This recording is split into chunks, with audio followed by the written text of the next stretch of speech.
नमस्कार, आप देख रहे हैं निष्पक्ष न्यूज। आपके साथ मैं हूं रवि ठाकुर।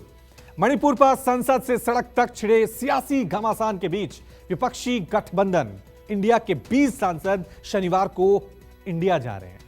लेकिन गुरुवार को राज्यसभा में बीजेपी सांसद नरेश बंसल ने इंडिया को ही गुलामी का प्रतीक बता दिया, जिसको लेकर नया घमासान अब छिड़ गया है। आजादी के अमृतकाल में अंग्रेजी गुलामी के प्रतीक को हटा इस पुण्य पावन धरा का नाम संविधान के अनुच्छेद 1 में संशोधन कर इंडिया दैट इज हटाकर भारत रखा जाए।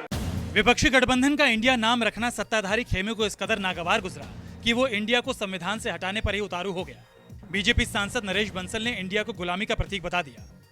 1947 में देश आजाद हुआ और संविधान में 1950 में लिख दिया इंडिया दैट इज भारत, जबकि हमारे देश का नाम हजारों साल से भारत ही रहा है। भारत को भारत ही बोला जाना चाहिए, इसके बजाय लिखा गया India that is Bharat. Bharatvarsh इस देश का वास्तविक नाम है। देश का अंग्रेजी नाम इंडिया शब्द गुलामी की निशानी है। देश को मूल और प्रमाणिक नाम भारत से ही मान्यता दी जानी चाहिए।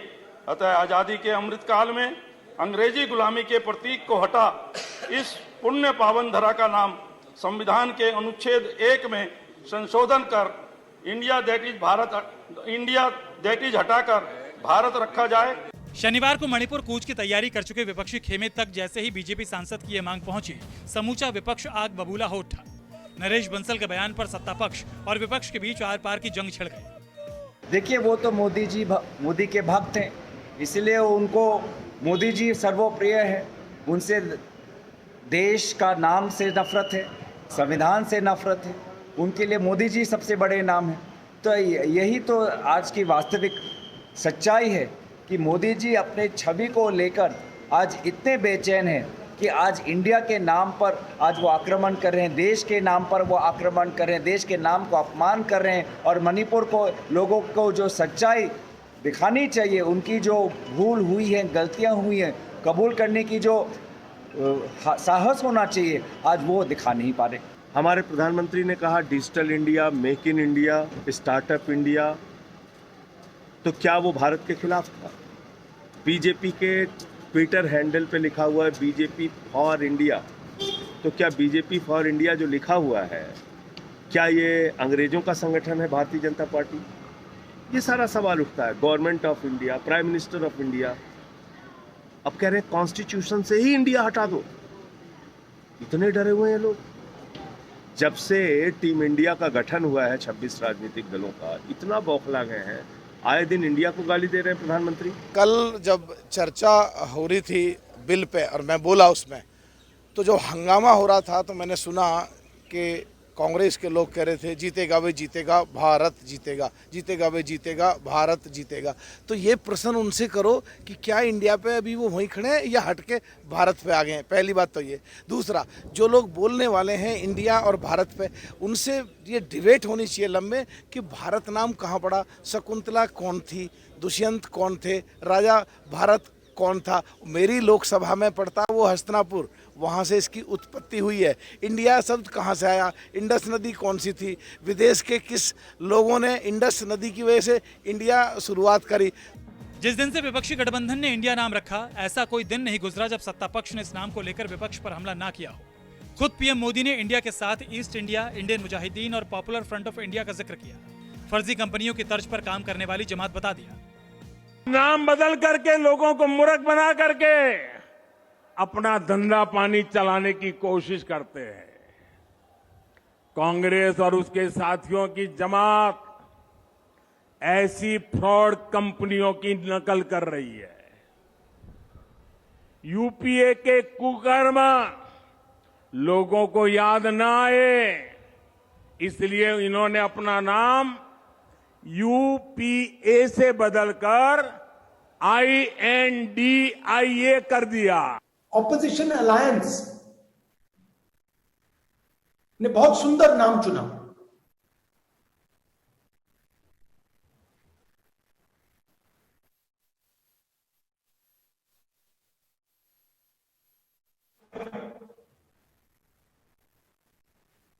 हम इंडिया हैं। और जैसे ही हमने नाम लिया, उसी इंडिया को नरेंद्र मोदी जी ने गाली देनी शुरू कर दी। शनिवार को विपक्षी दलों के 20 सांसद मणिपुर का दौरा करेंगे और ये सभी 29 से 30 जुलाई तक मणिपुर के सभी हिंसाग्रस्त इलाकों में जाकर पीड़ितों का हालचाल जानेंगे। विपक्षी खेमे के जो 20 सांसद मणिपुर जा रहे हैं, उनमें कांग्रेस के अधीर रंजन चौधरी, कांग्रेस के गौरव गोगोई, टीएमसी से सुष्मिता देव, जेएमएम से महुआ माझी, डीएमके से कनिमोझी, एनसीपी से मोहम्मद फैजल, आरएलडी से जयंत चौधरी, आरएलडी से मनोज कुमार झा, आरएसपी से एनके प्रेमचंद्रन, बीसीके से टी थिरुमालवन, जेडीयू से राजीव रंजन उर्फ ललन सिंह, जेडीयू से अनिल प्रसाद हेगड़े, सीपीआईएम से ए रहीम, सीपीआई से संतोष कुमार, समाजवादी पार्टी से जावेद अली खान, एयूएमएल से ईटी मोहम्मद बशीर, आम आदमी पार्टी से सुशील गुप्ता, शिवसेना यूबीटी से अरविंद सावंत, डीएमके से डी रविकुमार और कांग्रेस से फूलो देवी नेताम शामिल हैं।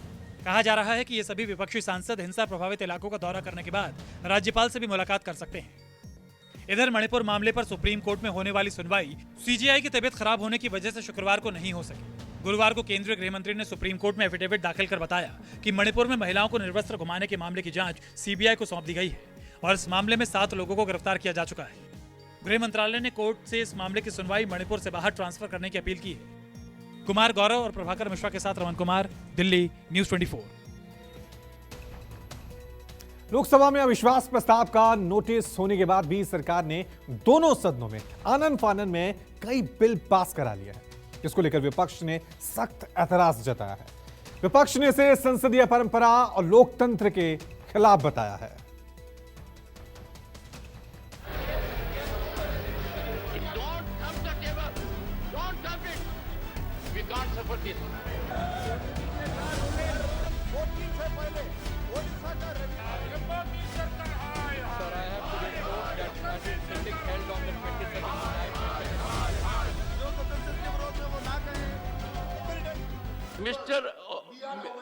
Mr. Derek O'Brien, it has become your habit to engage into theatrics. You every time rise, you think it is your prerogative. The minimum thing which you can exemplify is to show respect to the chair. Gentle. Don't thump the table. Don't thump it. It is not a theatrics. We will not countenance this. No, I am so sorry.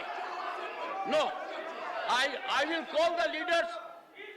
No, sorry. The house is adjourned for the day. We can't suffer this.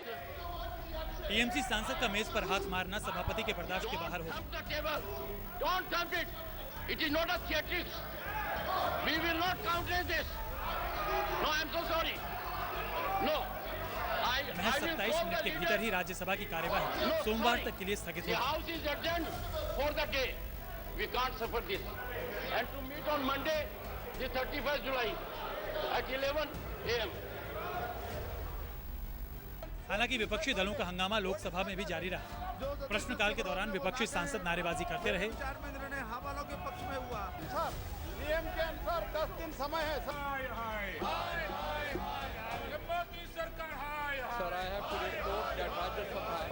Bar bar placard और poster लहराते रहे। संबंधित विभागों के मंत्री जवाब भी रखते रहे। तो 2 बातें कहना चाहता हूँ। आपने अविश्वास प्रस्ताव प्रस्तुत किया, वो स्वीकृत हुआ, उस पर चर्चा होगी, माननीय स्पीकर महोदय उस पर व्यवस्था देंगे। और दूसरी बात, जो आपने व्यवस्था का प्रश्न उठाया था, उसके ऊपर व्यवस्था दी जा चुकी है। उस व्यवस्था के प्रश्न को बार-बार उठाए जाने का कोई अर्थ नहीं है। यही नहीं, हंगामे के बीच लोकसभा ने व्यापार में आसानी को बढ़ावा देने के लिए जन विश्वास संशोधन विधेयक पारित कर दिया।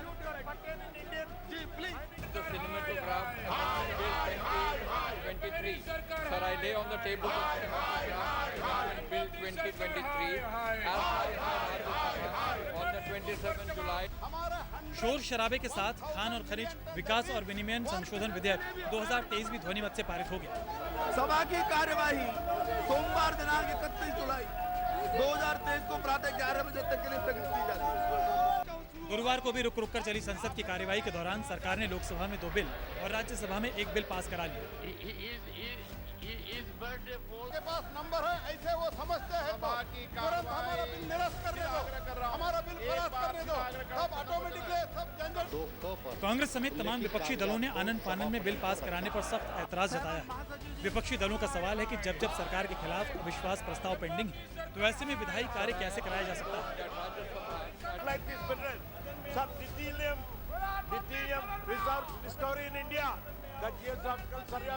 Okay, thank you. Thank you, honorable member. Thank you, thank you. लेकिन सत्ता पक्ष की माने तो जब तक अविश्वास प्रस्ताव पेश नहीं हो जाता तब तक चर्चा करने, तब तक बिल पास कराने पर कोई रोक नहीं। अल्पमत वाली विपक्षी टोली संसद में बाहुबली बन रही है। घोर अन्याय हो रहे हैं, घोर अन्याय सदन के अंदर। ये लोकतंत्र की गला घोटने का काम हर रोज करते हैं। क्या बताए, सदन के अंदर कोई लोकतंत्र है या कि नहीं पता नहीं। इनके हाथों में शंखा है, बहुमत की बाहुबली चालू कर दिए हैं। जो मर्जी करते जाओ, कोई रुकने वाला नहीं है। ये अद्भुत परिस्थिति पैदा हो चुके हैं। सरकार खुद नियम नहीं जानती है, मैं जरूर कहूँगा, और नियम जानते हो नियम ना मानने की फैसला कर लिए हैं। नियम नीति की बात ये सरकार की मुंह से ना निकाले तो बेहतर होगी। क्या अल्पमत के बाहुबलियों के सामने सरकार झुक जाए? इनकी अल्पमत है और ये सदन के भीतर प्रवेश करके जिस प्रकार से हंगामा करते हैं तो क्या लोकतंत्र को ये अल्पमत हाईजैक कर लेगा? ये सवाल उठता है। और निश्चित रूप से देश के प्रधानमंत्री ने तय कर दिया, अगले 5 साल तो इनके लिए कोई भविष्य नहीं है। इनके हरकतों के कारण ये अल्पमत का जो बाहुबली बन करके सदन को रोक रहे हैं, इनको देश की जनता जवाब देगी। प्रक्रिया है और प्रक्रिया स्पष्ट रूप से बताया गया है कि अध्यक्ष सभी से बात करके समय निर्धारित करेंगे। और मुझे लगता है कि विपक्ष ने अपने पैर पर कुल्हाड़ी मार दिया, क्योंकि इनकी हरकतें और इनकी बदहाली देश के प्रधानमंत्री के भाषण के सामने पूरी तौर से ये अगले 5 वर्षों के लिए भी समाप्त हो जाएंगे। सूत्रों के मुताबिक विपक्षी गठबंधन की तरफ से लोकसभा में लाए गए अविश्वास प्रस्ताव पर 7-8 अगस्त को चर्चा हो सकती है। सूत्रों की माने तो अविश्वास प्रस्ताव की चर्चा की शुरुआत में पीएम मोदी भी लोकसभा में मौजूद रहेंगे। सूत्रों का कहना है कि सोमवार को केंद्रीय गृह मंत्री अमित शाह की अगुवाई में सोमवार को सत्ता पक्ष की अहम बैठक होगी, जिसमें अविश्वास प्रस्ताव की तारीख तय हो जाएगी। उस टाइम भी यही स्थिति हुआ था। हम उस टाइम भी दिन में भी रमन कुमार के साथ कुमार गौरव, दिल्ली, न्यूज़ 24। उस टाइम भी कुछ लोग